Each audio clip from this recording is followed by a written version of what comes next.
The scorching sun hung over the small township of Ramatlala in Limpopo. Children chased worn-out soccer balls through dusty streets while women chatted outside their tiny RDP houses. Life wasn't easy there. Every day was a challenge. Among the people was a beautiful, humble young woman named Lerato. She lived with her grandmother in a tiny two-room house. They barely had enough food to eat, but Lerato never complained. She believed that one day God would change their lives. Every morning before sunrise, she walked nearly 5 kilometers to sell fat cakes and homemade ginger beer at the taxi rank. Not far from the taxi rank worked a young man named Thabo. He washed taxis for a few rands a day. His clothes were faded, his shoes were torn, but his smile never disappeared. One rainy morning, Lerato slipped while carrying her bucket of fat cakes. Everything fell into the muddy road. People laughed. Look at her. Even her business is poor. She will never become anything. As tears filled her eyes, one person rushed over to help her. It was Thabo. Without saying a word, he picked up the bucket, helped clean what could be saved, and handed her his only 50 rands. I know it's not much, he said softly. Use it to buy more flour. Lerato stared at him. But what about you? He smiled. I'll survive. That simple act changed everything. From that day, they became friends. Every afternoon, after work, they would sit under a huge marula tree talking about their dreams. I want to own a bakery one day, Lerato would say. Thabo laughed. And I'll own a transport company. People walking past would shake their heads. Those two are dreaming too much. You can't become rich selling fat cakes and washing taxis. The whole township laughed at them. Months later, friendship slowly became love.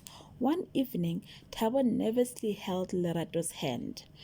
I have nothing, he admitted. No money, no car, no house, just my heart. Lerato smiled. I didn't fall in love with you and your pockets.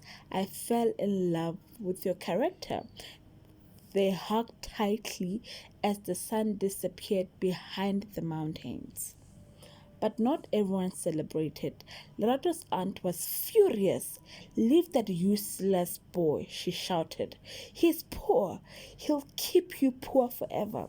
Lerato calmly replied, a rich heart is worth more than a rich wallet. Her aunt laughed loudly. Hey, we'll see. Years passed. Life became harder. Sometimes they shared one loaf of bread for 2 days.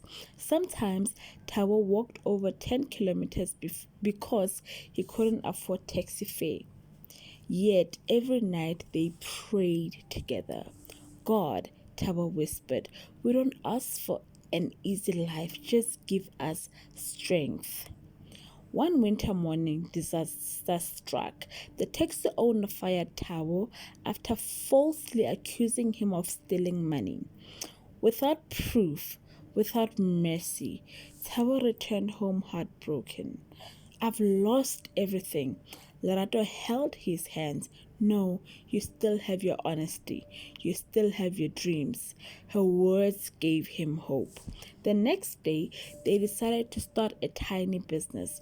Using borrowed money from Lerato's grandmother, they bought flour, cooking oil, and sugar. Every morning at 3 a.m., they woke up to bake fat cakes. Thabo sold them at traffic lights while Lerato sold them outside schools. Business slowly grew.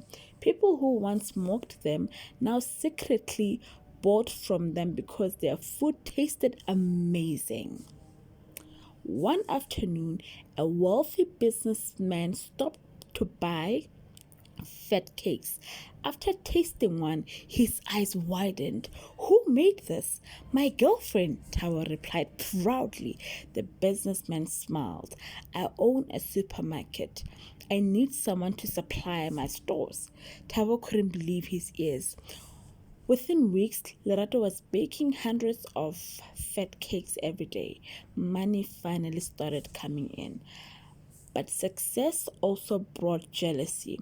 One night, someone broke into that tiny bakery. Everything was destroyed. Flour scattered across the floor. Equipment smashed. Their savings stolen. Lerato dropped to her knees crying, "We've lost everything." Tawa stood silently, his fists clenched. He looked around the destroyed room, then noticed something strange. The thief hadn't touched one old wooden box hidden beneath the table. Inside were important documents, including the contract with the supermarket. The next morning, they reported the crime. Police searched but found nothing. Everyone assumed it was just another robbery. Hello, everybody. Thank you for listening to my story. I'm working on part 2, and I hope to see you here later today when I drop part 2 and part 3. I hope you're enjoying the story. And was it just a robbery? No, this was a betrayal. Stay tuned to see how they bounced back and who betrayed them. Love you guys, and I'll see you later.